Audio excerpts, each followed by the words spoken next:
I'm going to share a simple method for choosing and mixing colors in Procreate that can be used in your own artworks.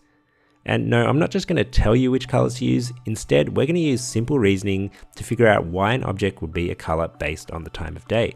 So if you've ever found yourself confused about color, stay tuned because this video will demystify everything. I'm going to be starting with this line work. You can use your own, or you can download this exact Procreate file from my website for free. It also includes the Procreate color palette, so you can follow along. This video is sponsored by Torres, the original iPad stand case maker with built-in dual kickstands. More on them later.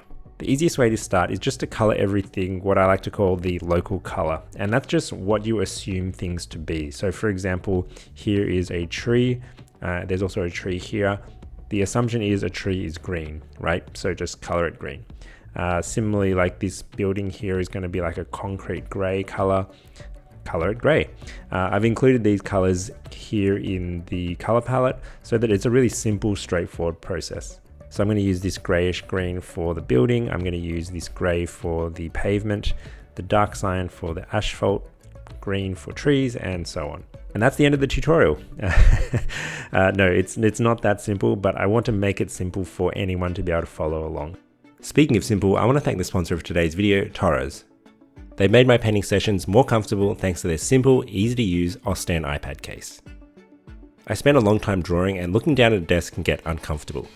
Thankfully, the adjustable multi-angle stand sits at a gentle angle that is perfect for drawing. What's even better is this case has dual kickstands.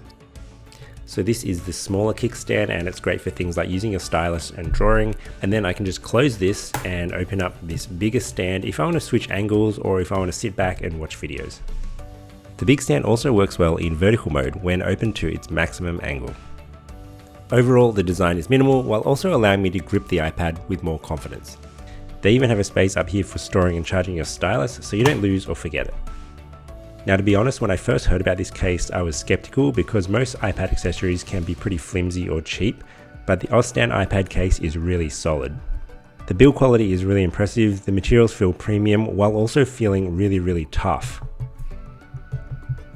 This thing made me feel like I was putting armor on my iPad without the ugly bulk or weight that many other tough iPad cases add. What's really amazing is this hinge here on the dual kickstand. It's the perfect balance of being easy to adjust while also having strong tension that gives you confidence it can hold your iPad. On a personal note, I receive a lot of promotional offers and reject 99% of them. I only promote products that I think are really great value, make sense for you guys, and more importantly, something I would personally use myself. The Ostan iPad case by Torres definitely meets that standard. There's a link to the product in the description below. Thank you Torres for sponsoring, and back to the video. Let's have a look at the layers here. So you can see I've got my background gray, it's a neutral color, and then I've got my line work on top of that. Let's create a new layer and then move that underneath the line work. And I'm gonna call this one Cafe, and I'm gonna start painting it. So I'm gonna choose the grayish green color, that's my concrete color. And I'm gonna use my round wet brush. This is my custom brush, but you can use any brush you want. Most likely the closest to it would be in the airbrushing section, the hard brush right here. Okay, so let's start painting. And make this a bit bigger. And what I'm going to do is I'm actually coloring the entire block. And so you'll notice I'm painting over the tree. And that's because I'm just imagining this cafe being here underneath all of that.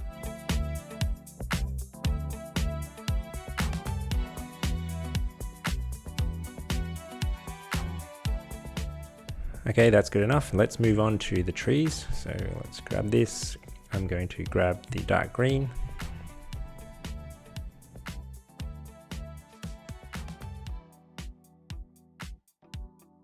Okay, that one's done. I'm going to do each tree on a separate layer so that way I can control the colors a bit more. So let's create another layer for the next tree, which is over here. And just color that in. Oops, we want to move that on top of the cafe this time. Yeah.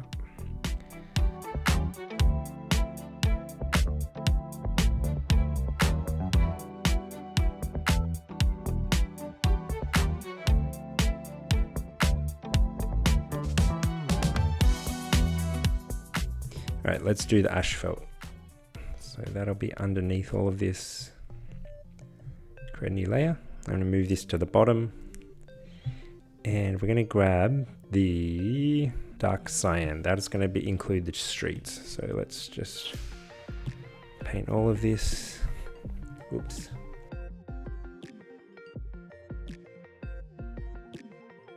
Okay, and then you can see here is kind of like the raised pavement or sidewalk. I'm going to paint that a separate gray color. So let's create a new layer on top of that, and then choose this gray color, which is a slightly lighter. Yeah, we're on the right layer. And I'm going to use my selection tool, freehand selection, to do this one because it's a bit more accurate. So I'm going to do that. Yeah, and then just fill that in and then drag the color in. There we have it. Now we're going to do some of these cars here in the background. So what I'm going to do is, this red is actually for the bus. There's actually a bus right here. So I'm going to create a new layer, and I'm going to zoom in on this area. And let's just use this selection tool again. A bit easier this way, like that. Okay. Create another layer on top, and we're going to do this car here. And I'm going to use the same cafe color because it's kind of going to be a white colored car. And I'm going to do the same thing again. So let's deselect that. Same thing, freehand selection. Just kind of imagine what the car would be like behind those bushes. Drag that in. Then one more layer, and I'm going to put that between the two and just squeeze it between there. Yeah, and I'm going to do the taxi. Now I'm going to make this taxi black. So just use this dark cyan color. I don't want it to be full black because obviously I won't be able to see the line work. So let's just use this gray color. Kind of imagine where the car is in the background. There we go. And I'm just going to decrease the brightness on this just so that I can distinguish it from the asphalt underneath here. So yeah, just slightly darker. Yeah, that'll do. All right, and the last thing I want to add is actually these skin tones on these characters. I'm going to create a new layer on top of everything, and I'm going to go with this tan color. So that's going to be our skin color. And I know that the characters are wearing clothes, but I'm just going to color them entirely. And for those that are paying attention, that's me, my wife, and my daughter.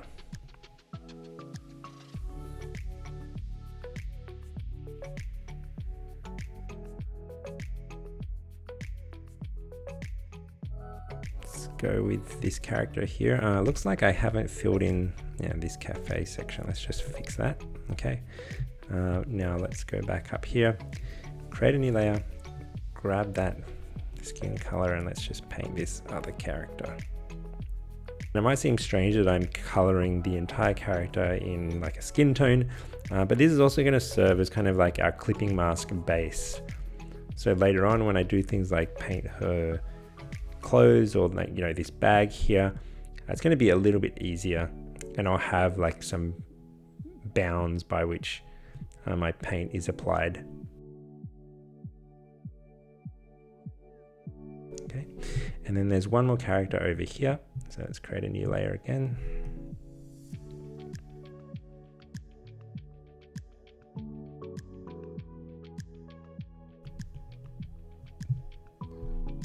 Okay, cool. There is one more thing I'm going to do. So I'm going to do some of these terracotta pots for these plants. So I've got a brown color here, I can use that.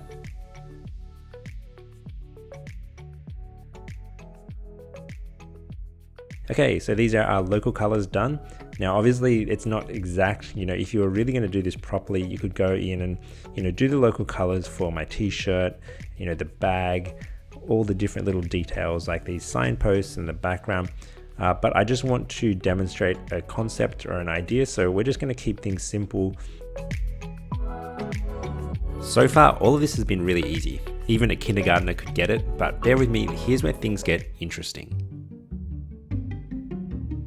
Okay, so you might think the next step is just to add some shadows and highlights. For example, maybe a dark green and a light green.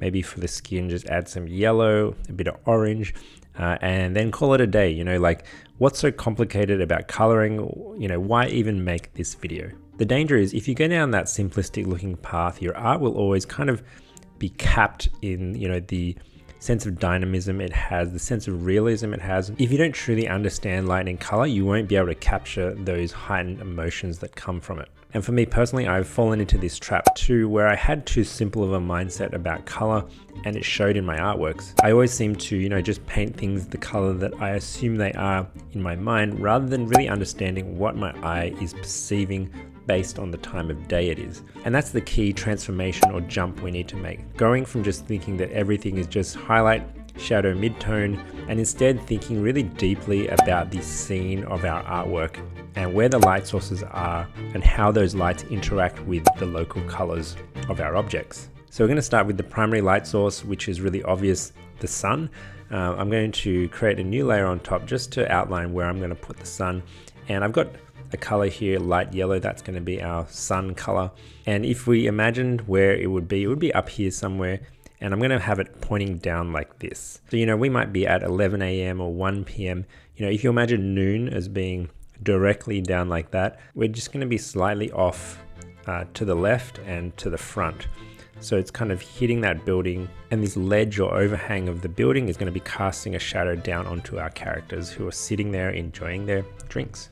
Now, the tricky thing about this scene is there is no sky in this image, and I purposely chose that because I wanted myself and you guys to really think deeply about where the sun is. Like we tend to only assume that if we can see a light source, then it exists in our artwork. But what if you don't see a light source? It doesn't mean that it's not there, and we still need to be mindful of it and take it into consideration. So if the sun is coming in from this angle, maybe slightly front on, this side is going to be in shadow, and also this part is going to be in shadow. So let me just draw that in like that. I would suppose it's kind of like that. If you imagine that's a cone to delineate the direction of the light, and it's coming in like that. Before we move forward, there is one other thing you're probably not aware of, and that is that there is actually a secondary light source. And you might be thinking, oh, well, maybe you're talking about ambient light. Maybe there's some artificial light. There's a small little light here. Maybe that's a light source. And I'm not talking about those secondary light sources, but there is one big secondary light source that overrides all of these. And that light source is also up in the sky. Maybe I can give you a hint. It's this cyan color, and that it is the sky actually. The sky is a giant light source. You might be thinking that doesn't make sense because the sky isn't like a light bulb. It's not like the sun. It doesn't burn or emit heat or color. But the way to think about the sky is that it's just one gigantic diffuser. The sun is beaming down onto the atmosphere of the earth, and that atmosphere is scattering the light, causing this cyan color to appear. And I purposefully chosen cyan and not directly blue because this is a creative decision. I kind of want that more green tint to our scene. Okay, so far all of this has been really abstract, and I haven't actually painted anything. So let's put something down just so you can get a sense of what I'm talking about. Let's create a new layer just underneath our directional arrow, and we're going to fill it with this cyan color, which is our sky color. And then we're going to grab the light yellow color, create a new layer above it, and we're going to go with our airbrushing soft brush, make it pretty big, maybe 20%. Something like that. And let's just color that bottom part in. And the reason I do this is because this is what the horizon is like. If we were in this scene and we look to the sky, this is what the sky would look like. And skies always consist of two colors. They consist of the blue, or the upper atmosphere, and then we also have kind of the yellow, or what I like to call the sun color. And the sun color changes depending on the time of day. Like late afternoon, the sun is really red, and then in the afternoon it's kind of more yellow, and then at midday it's a bright white. Okay, and I'm just going to merge this down and set this to a lower opacity, and you can kind of see the scene already coming to life a bit. Like you can start to see your local colors coming through with those sky colors influencing their original hue. You don't need to do this, it's just to demonstrate these concepts that I'm talking about. But let's turn off this layer, let's turn off this directional arrow and get back to our drawing. Okay, so by this point you're probably thinking, just put down some color already, like stop talking, man. But no, there's one more thing we need to learn before we move forward, and it's probably one of the most important aspects of color, and that is hue, saturation, and brightness. Now you're probably thinking like, what? Like, why are you talking about hue, saturation, brightness? It's like some technical thing that's part of software, but this is more than just, a simple color adjustment. Understanding this will change everything for you. Using color will no longer become kind of this subjective intuition type thing, and it's going to become like a logical thought process that's going to become second nature to you, and this is going to help you navigate colors. A quick explanation is this: hue is color, saturation is pigment, and brightness is white and black. And if all that went right over your head, don't worry, it's all going to make sense once we get through this process. So hue is obviously color, and you can see here that my little ice cream stand is changing color depending on what I'm changing. That's really straightforward. Change the color, done. Saturation is how much pigment is inside of that color. So for example, if I increase the saturation, it's actually kind of like a hot orange color. And if I decrease the saturation, it becomes fully gray. And the best way to think about this is in real life. Like, let's say if you were dyeing a fabric, let's say you had a gray piece of fabric and you had like an ink or a pigment, which was bright orange, right? If you used all of the pigment you had to dye that cloth, it would be 100% saturation. But if you only used 50%, maybe it would look like that and you'd get like a woody color. And if you, of course, didn't use any pigment at all, it would just be your gray cloth. So think about this in terms of adding pigment to something. The next item is brightness. And if I move this up here, it becomes fully white. And if I move this right down here, it becomes fully black. And the way to think about it is saturation is moving in one dimension in terms of adding pigment, but brightness is moving in another dimension, and that's by adding black or white to our color. So if I go down in brightness, I'm actually just mixing more black into my pigment. And if I move to the white, I'm just adding more and more white to my pigment, to the point where the pigment gets washed out and overtaken by the white. A better way to understand this is if we open up the color wheel. So let's open that up here. Let's go to the disk, and here is our colors. And you don't see hue, saturation, brightness here, but it actually is here. So for example, this allows me to change my hue, and notice how the actual active color isn't changing. It's just sitting there, and only the hue is changing. So let's change it to green. Now I've got this kind of lime color, and let's say if I wanted to adjust the brightness of this, I would need to add white to it, right? So, would I move this direction? No, that's actually adjusting the saturation, because you can see the pigment is increasing, whereas the brightness isn't necessarily increasing, right? If I wanted to increase the brightness, let's go back to our active color, which is, well, I can't find it anymore, but if we move up, see, that's increasing brightness. See how that on the right is now becoming brighter than what's on the left, the original color? So that's adding white, but I'm not adding pigment. If I move to the right, I'm adding pigment without adding brightness, right? And then if I move to the top right, I'm adding pigment and brightness. And so you can see how this disk allows us to control the hue from this outer ring, and then inside of here, I'm able to control the brightness and saturation. But you can see how it's kind of not exact. Thankfully though, Procreate does give us a way to be more accurate in the way we adjust our colors and select our colors. We can go to here to classic. And here you can see we've got 3 sliders here, and this one represents hue, this one represents saturation, and this one represents brightness. So we're much more accurate now in what we want to do with our colors. Now I know you're probably thinking, like, why go through all this? Like, can't I just use the default color disk? But this is really important for the next step, where I'll share a process that will help you choose more accurate shadow colors. So let's go back to our cafe concrete building here. Let's create a new layer on top, and let's make this a clipping mask. And this is going to be our shadow side, this side of the building. The next thing we're going to do is go to our palette, go to here, the palettes, and you'll notice here that I don't have a shadow color for you guys. I haven't given you a pre-made one because I want you to mix it and deduce it based on 2 key colors that I have given you. Well, actually 3. So I've given you the grayish green, which is the color of the concrete, our local color. And then I've also given you the light color, which is the sun's color. And I've also given you the cyan or sky color. And if we think about what we're observing, a shadow is the absence of this light color. And then we're left with obviously our grayish green color. And we're also left with our sky color, because the sky color is still reflecting into our shadows. So I want you to choose this sky color, go to your brush.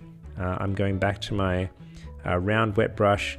Again, you can use whatever you want, but let's go with this one. And I'm going to set the opacity to 50%. Make it kind of large. And I'm just going to do one dot like that. Really simple. Then I'm going to go into my palette, and I'm going to choose the light color. And I know I said that shadows are the absence of any light, but of course we know that shadows aren't completely 100% black, so there is still some light color influencing those shadows. So we're going to grab that yellow, and then for our opacity we're going to bring it down to maybe about 20%.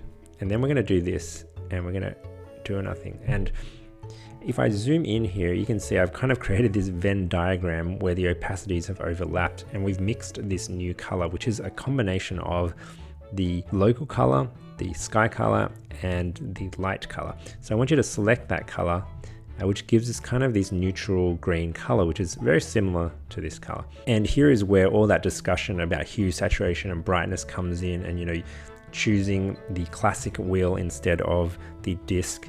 So we're going to go to our classic wheel. We've got that color selected, and obviously this is our new color that we've created, but it's not going to be our shadow color because it's way too bright, right? And we need to bring down the brightness without affecting the hue or the saturation. And what do you know? All that stuff I was telling you about in terms of hue, saturation, brightness comes into handy because we've deduced that we need this same color at a reduced brightness, and we can do that by shifting this down, and the active color takes a dive directly vertical, and how much you want this, how dark you want this to be. And this is something I couldn't figure out a way to explain to you guys, so I am just using my own intuition to choose it, but I'm going to choose it around this color here. By the way, if you're getting value from this video, please consider becoming a patron of the channel. Your support helps keep the channel alive, plus you get some sweet bonuses. Okay, so let's go back to our cafe. Let's just erase this mixing process. We're still on our new layer that is a clipping mask of the cafe, and I'm going to start. Okay, make sure to turn this opacity back up to 100%, and here's our shadow color. Let's just do this to make it a bit faster. Boom, boom, boom. Okay, so that's the shadow side done. We're going to do this section here, which is not going to be as dark as this. It's going to be a little bit lighter. It's just going to be shadow cast by this ledge above. So because of that, let's increase the brightness a bit, maybe like that. And we'll try that on a new layer. We'll do that clipping mask as well. And yeah, let me just, I know it's not very painterly, but this is the fastest way to do it. So let's just do that. And then I want to do this plane, this underside of this ledge here. So create a new layer again, make it a clipping mask, and we're going to increase the brightness a bit again. No, actually I should decrease it. Let's decrease it. Let me choose this. Decrease. So I've got the light coming down from this direction, and imagine it like a beam of light coming down and then that edge casting a shadow. I mean, it's not an exact science, but I just want to create the illusion of that. So what I can actually do is go down to this layer, and let's imagine this cut down like that. So imagine like a big thing cutting down like that. What I can do is I can actually just erase that portion. So like something like that. And actually, I'm going to continue that, so on here as well. So let's grab this color. Maybe it looks something like that. And it's catching. Already, that looks pretty cool. Actually, what I want to do is now put in a cast shadow like down here.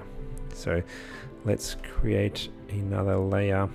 I'm going to put it underneath the base layer. let's select the darkest shadow here and then make this even darker. So maybe something like this.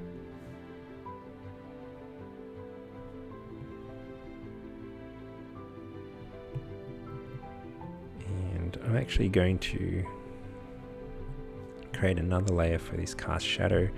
And I'm going to have it like casting on. So see, this is gray here. That's kind of like another building, but I don't want to do all the detail of that. Just assume there's a concrete wall there. Maybe there's a bit of a gap between them.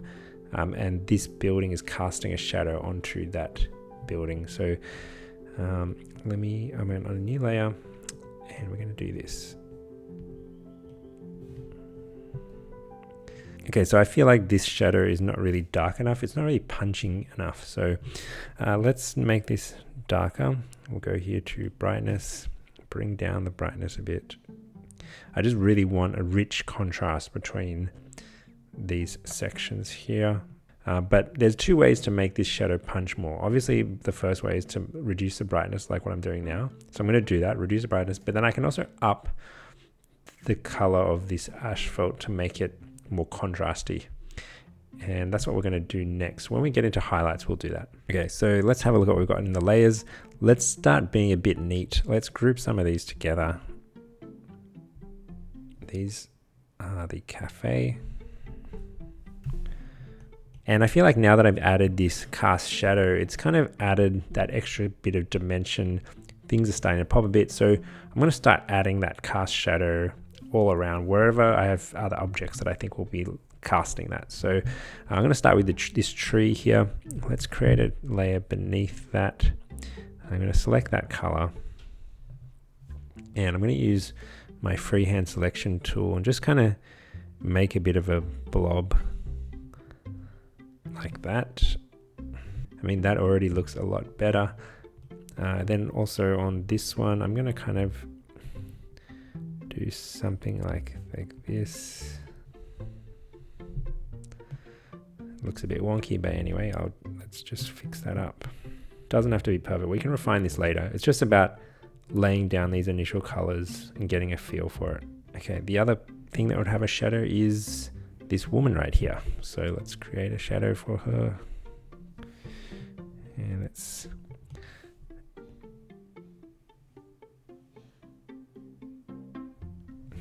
looks like a mushroom. Okay, cast shadows are in. Now let's move on to a tree. So we're going to go to this tree here. Let's create a layer above, make it a clipping mask, and we're going to do the same thing. So I'm going to grab my sky color. I'm going to put it to 50%. I'm going to place down a bit there. Now I'm going to get my sky color, no, my sun color. I'm going to set that to 20%.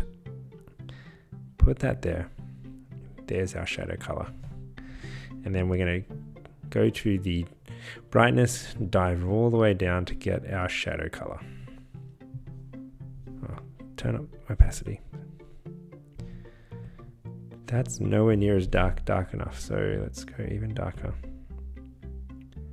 I can go even darker.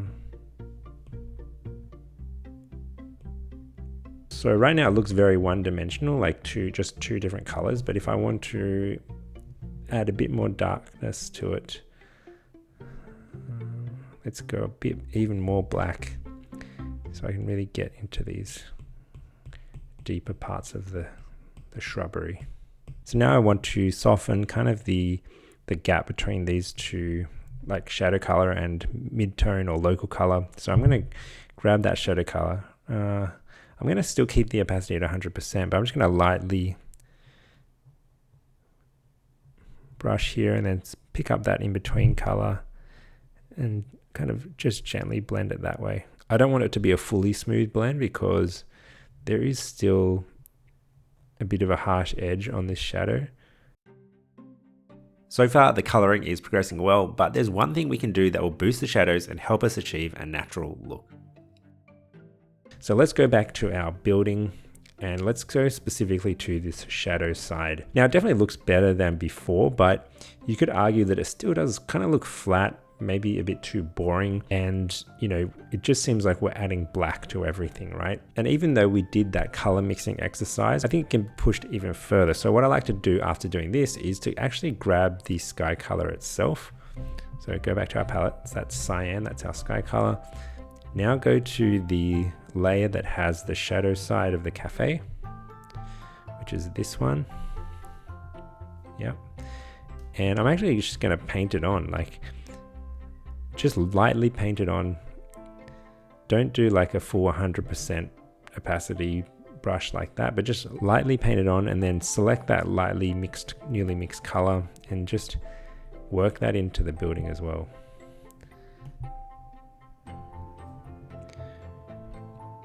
So this is where you want to manually paint it, because you can see the brush strokes and it looks really nice. And it's not like you put it all over the entire wall. It's just kind of like, so for example, here I know it's going to be darker because there's these shrubs and plants covering the wall. And then I know that like this area might be a bit brighter because there's some ambient light reflecting off this cement wall here. And it just adds some variation and makes the wall come alive a bit more. By the way, the brush I'm using here is my custom wet round brush. You can get it from my website. All purchases go towards helping the channel and allow me to keep making videos for you. Okay, we're going to do the same for this shadow side as well. So let's go to that side, alpha lock it actually, so I don't go out of the bounds that I've painted. And then I'm going to do the same thing. So get the cyan color, maybe bring this up a bit. Again, use the same principles. So if I know that, yeah, this is going to be blocked, and then you can also bring some of the sun color in. So for example, if I know that this is close to an edge where there's some actual light, I can pull that in. Just be really subtle with it. And I'm going to do the same for this underside here. So let's do that. Alpha lock the underside. And I'm going to use the sun color, actually, the yellow, for this side. And then I'm going to use the cyan or sky color for this side.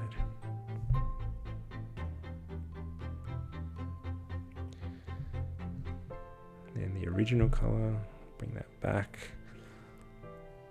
And you know, already that looks much more interesting, right? Okay, the next thing I want to do is I want to make this window and the doorway darker because they're inside. So let's create that. Use the selection tool. I'm going to use the dark cyan. Okay, and then I'm going to alpha lock that, and I'm going to bring in some of this green shadow color. Okay, already that looks a lot better, but let me just show you this effect also on the tree so you can understand how powerful this is. So we go to our tree, there's our shadow layer. I'm going to put it on a layer above just to demonstrate. So let's do a clipping mask again and grab our cyan color.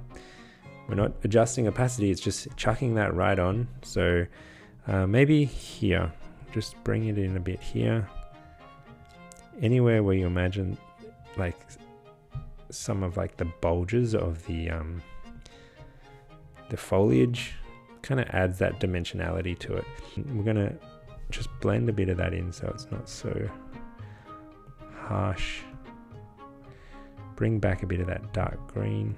Yeah, that already looks a lot more 3D. So if I turn off this layer, yeah, you can see the difference. I can do the same for these balls here. So, I mean, I'll do it on the same layer. Let's alpha lock this. And then if you just imagine like, there's probably some ambient light from the concrete wall hitting here. Also ambient light from the ground bouncing back up onto those plants. Okay, so admittedly, like doing this building and this tree, they're very, very similar. You know, they're greens and they're pretty organic, natural. But what happens when you do this with skin tones? Like, does this method actually work?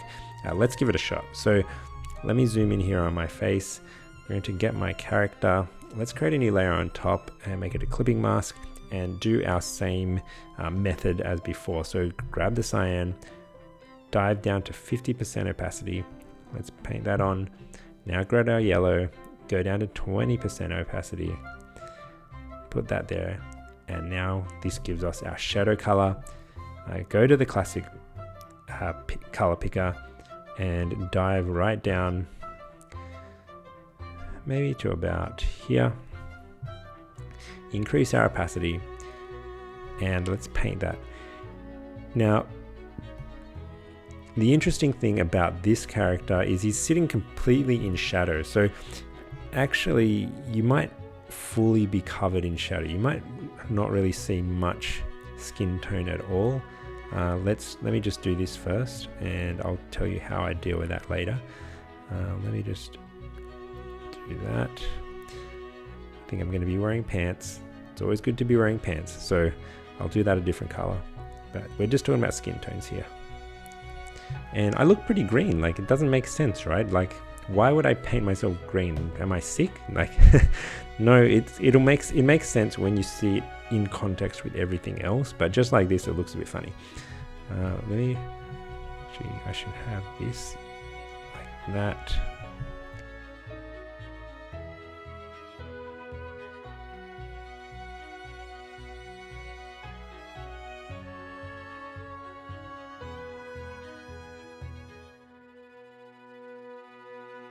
Okay, so I think for this to make sense, I'm going to have to color the clothes as well, because otherwise it's just, color is relative, right? So I need to color those in as well. So let's create a new clipping mask above me. And I'm going to make this t-shirt white because I think this is really going to illustrate something interesting. So let's hit it with our local color, which is exactly what you think it is. It's like the most obvious thing. White is white. Even if what we see in real life or how we perceive it isn't actually white, let's just start with white because that's what our 5-year-old mind thinks white is white. A white t-shirt is white, right?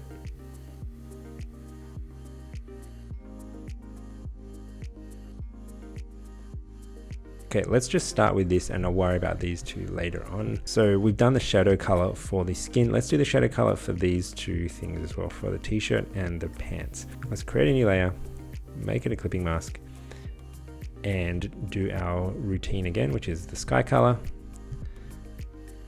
50%. Then the sun color at 20%. So this is our shadow color, and normally we would go up here and we would do the same thing, dive right down, but we need to use a bit of common sense. Like if I dive that deep down, do you think a white t-shirt, even if it's in shadow, would be that dark? And well, it could be, it just depends, right? But let's use some common sense here. Let's not dive all the way back down. I'm actually just gonna leave it as is. So let me just reselect that again. And let's just assume that is our shadow color. So let's turn this back to 100% opacity and we're on a clipping mask. So let's just paint that in. You know what, I'm gonna delete this layer. I'm just gonna paint on this layer, make it an alpha lock. And that's a bit easier. Yep. And I'll do the same for the shoes. And now if I zoom out a bit, I'm starting to get a sense of the levels of brightness relative to each other. And I think this t-shirt is still too bright, so I'm going to bring down the brightness a bit, maybe down to here. Let's try that. Yep, I'll bring it down just a little bit more. Be down to here. And all of a sudden, that's actually looking pretty good relative to each other. Like now that I've gotten rid of a lot of these skin tones, and if you just look at this without looking at those skin tones, it actually looks like it's white, but white sitting in shadow. Now there's a couple of things throwing off, like this coffee cup and my hair. Let's just create a new layer to fix those things. Now I'm going to do the thing that I did before where I bring a bit of the sky color into the shadows. So let's go to our skin color here. I'm going to alpha lock it. I'm going to bring in the sky color a bit, maybe from the bottom. But more importantly, I'm going to bring the original skin color back in just to warm it up a bit.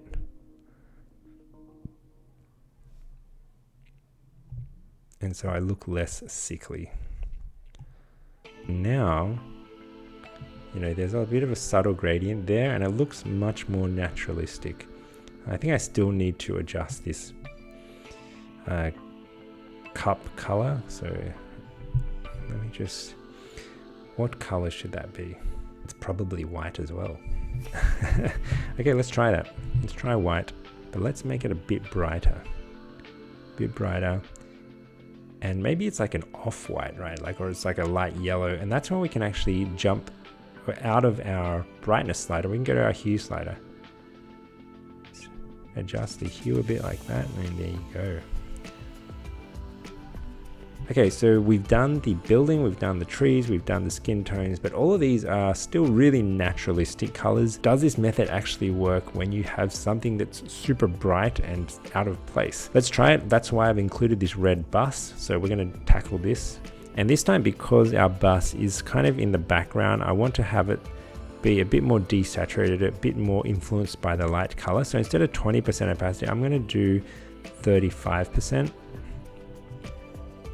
Place down that color, grab the sky color, and this one's going to be at 50%, and then mix those two together.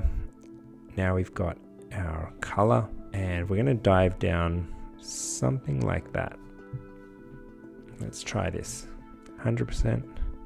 I still want, I'm not going to do it as strong as that. I like this color here.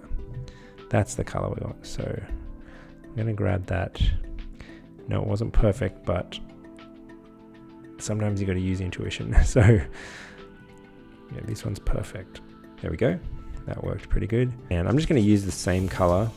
Just press a bit lighter on this end. There we go. And then use this color. Now let's add some sky color to this shadow side of the bus. So I'm going to alpha lock that. I'm going to grab the sky color. And I'm going to maybe, you know, at the edge that's furthest away from the camera, have more sky color just to give it a bit of that atmospheric perspective. And yeah, that method, it works even with a really bright color like this bright red bus.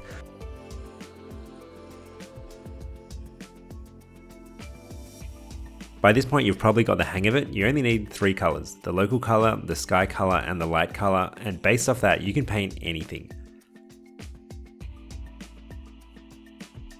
I won't show everything in this video because it'd be way too long, but to finish, I went through and completed the local colors, shadows, and bounce light, and then added some highlights to the street and sidewalk. This got it to a point where you could call it finished right here, but I do want to show you one more thing that will help boost the colors and finish the artwork. I'm going to go above the line work layer, create a new layer here. Let's go to airbrushing, get our soft brush and make it pretty big. I'll keep it on 50% opacity and just grab the initial light yellow color and, you know, over the line work, just bring that in across the scene. Imagine that just kissing the whole thing. And then we're going to do the same thing with the sky color. So now we're going to put the sky color in the shadow portion of the image. And then we can also adjust things by going here to copy canvas, paste. Now we've got our artwork completely flattened into a new layer, and I'm going to go to curves and just try to boost the image a bit. Add a node here, just to enhance the contrast. And I might play with the color balance a bit. I want to bring in a bit more red, just make it warmer. Probably in the shadows.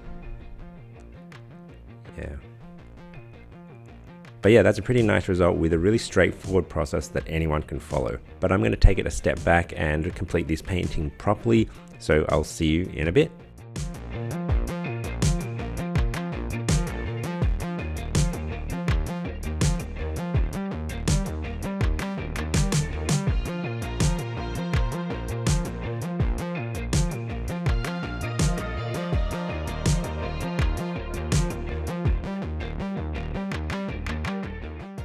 If you got value from this video, please consider becoming a patron of the channel. Your support keeps the channel alive and allows me to continue making videos for you.